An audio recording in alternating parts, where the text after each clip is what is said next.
François Lulendo Matumona, alias Defao, est un chanteur, auteur, compositeur, interprète congolais né le 31 décembre 1958 à Léopoldville.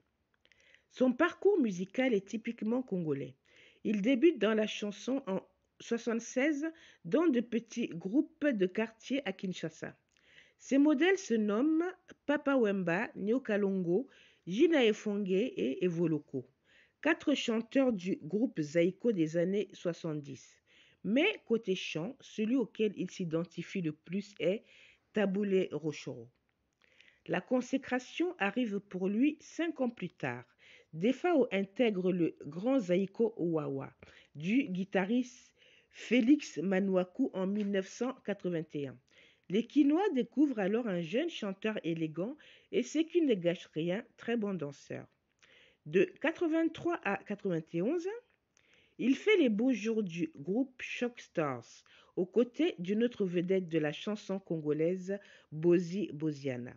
Il opte alors pour de fréquentes apparitions à la télévision, ce qui contribue à asseoir sa popularité. Son succès grandissant et son charisme inné le conduisent alors à entamer sa carrière de musicien. Depuis 1991, il a son propre groupe, le Big Stars, comme pour s'assigner un objectif, devenir une grande star africaine. Que chacun dans son domaine fasse l'effort de réussir, lance-t-il. Defao prenait toujours les choses comme elles venaient. Au cours des 5 premières années de Big Star, Defao connaît une période très créative et productive et a sorti au moins 17 albums dont 6 sont arrivés sur le marché européen en 1995. Au cours des années 90, il est reconnu comme artiste solo dans la même ligue que Papa Wemba, Koffi Olomide, Bozi Boziana et Kester Emenea.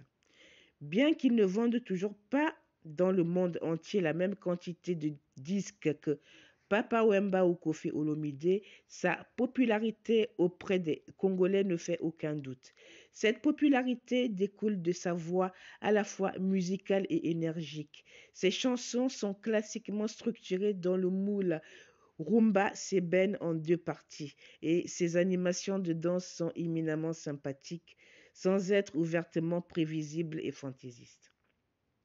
Il sort le plus Famille Kikuta en 1994. La chanson homonyme sera le numéro 1 dans les hit parades zaïrois. Le titre parle d'une femme abandonnée par son conjoint qui tente de le convaincre de rentrer dans leur foyer. Après 1995, il prend du recul avec 2 nouveaux CD en 1996, un en 1997 et un en 1998. L'album Copinage avec la chanteuse Mbilia Bel. À côté de cet album, Defao et Big Stars accompagnent en 1989 également Zak Soba, un chanteur burkinabé, sur son CD Sensuel. En 1999, Defao connaît une autre année très productive avec 5 sorties dont les albums Tremblement de terre et La guerre de 100 ans. Cette production déséquilibrée indique un manque de conseils d'un bon manager, ce qui se reflète également dans son changement continu de producteur et de maison de disques. Parfois, il publie même des versions alternatives du même matériau sur différentes étiquettes. En 2000, il dissout son groupe Big Star et passe une partie de l'été à Paris pour y enregistrer l'album Nessie de London, avec une formation de musiciens parisiens.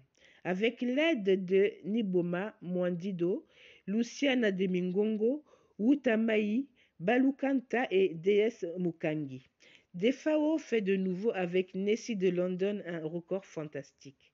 Ensuite, le silence survient autour de Defao. On dit qu'il s'est mêlé à un malentendu politique tel que le président congolais de l'époque, Joseph Kabila, l'a empêché de jouer. Il déménage en Afrique de l'Est et fait face à plusieurs difficultés dans le nouveau millénaire, allant des problèmes d'argent aux problèmes de visa. Ses fans doivent attendre 2006, une longue période inhabituelle dans le cas de Defao, pour le retrouver dans un nouvel album intitulé Nzombo le soir. Après encore 4 ans, ce CD est suivi de Pur. Encore en 2010, outre le fait que l'album ne peut être téléchargé et n'est pas disponible en CD, celui-ci est également sujet à une qualité sonore assez médiocre.